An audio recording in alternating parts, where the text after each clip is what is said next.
Hello বন্ধুরা, তোমরা সবাই কেমন আছো? এই গরমে আশা করছি সবাই ভালো আছো। কিন্তু মাঝখানে কয়েকদিন আমি খুব অসুস্থ হয়ে পড়েছিলাম অতিরিক্ত গরমের কারণে, যার জন্য কোনো ভিডিও বা কোনো কিছু ঠিকমতো করতাম না, শরীর ভালো লাগতো না বলে। আর শরীরটা আমার এতটাই খারাপ হয়ে গেছিলো যে ব্লগ দেওয়া বন্ধ করে দিয়েছিলাম।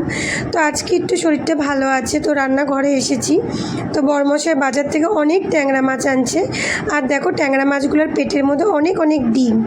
তো ভাবলাম তাহলে আজকে হালকা করে রান্না করি ট্যাংরা মাছের ঝাল, কারণ ডাক্তার আমাকে রিচ খাবার খেতে বারণ করে দিয়েছে আর রেস্টে থাকতে বলেছে।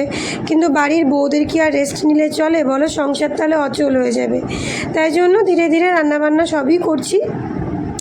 তো এখন আমি ট্যাংরা মাছগুলোকে সমস্ত ধুয়ে নিলাম ভালো মতো। আর এর মধ্যে 2-3টা কাটা মাছ আছে, মেয়ের জন্য কাটা মাছ, কারণ ট্যাংরা মাছে খুব কাটা থাকে বলে মেয়ে খেতে পারে না, তাই জন্য ওর কাটা মাছ। তো সমস্ত মাছকেই একসাথে ধুয়ে লবণ হলুদ মাখিয়ে নিয়ে ভাজতে শুরু করলাম। কড়াই একটু তেলটা বেশি দিলাম, দিয়ে ভাজছি, কারণ ছাকা তেলে মাছগুলোকে ভাজবো। আর শরীর যতই খারাপ হোক না কেন, শুয়ে বসে থাকলে তো আমার চলবে না। আমার সংসারে এতগুলো মানুষ আছে, সবার মুখে আমাকে খাবার তুলেই দিতেই হবে। তার জন্য আমি আবার উঠে এসেছি রান্নাঘরে। তো এখানে সমস্ত মাছ ভাজা হয়ে গেছে। মাছ ভাজার পরে আমি কড়াইয়ের মধ্যে একটুখানি জিরা ফোড়ন দিয়ে আলু বেগুনকে ভেজে নিচ্ছি, আর তার মধ্যে একটু পেঁয়াজ ফোড়ন দিয়ে মশলা দিয়ে দিচ্ছি। তো এগুলো তোমাদের আর দেখালাম না, শর্টকাটেই করছি। তারপরে মশলা ভাজার পরে জল দিয়ে দিলাম। জল দেওয়ার পরে যে আমি মাছগুলো ভেজে রাখছিলাম, সেই মাছগুলোকে আমি সব ছেড়ে দিলাম। ছেড়ে দেওয়ার পর একটু ঢেকে দিব। তো জলটা অল্পই দিলাম, কারণ যেহেতু আমি ট্যাংরা মাছের ঝাল করব, ঝোলটা কমই রাখবো, একটু গা মাখা করব। তো এখানে এবার আমি মাছগুলো সব ছেড়ে দিলাম। ছেড়ে দিয়ে একটা থালা দিয়ে ঢেকে দিব। থালা দিয়ে ঢেকে দেওয়ার পরে যখন তো ঝোলটা একটু শুকিয়ে আসবে, তখন আমি এটাকে নামিয়ে নিব। তো এখন ফাইনালি আমার ঝোলটা অনেকটাই শুকিয়ে গেছে।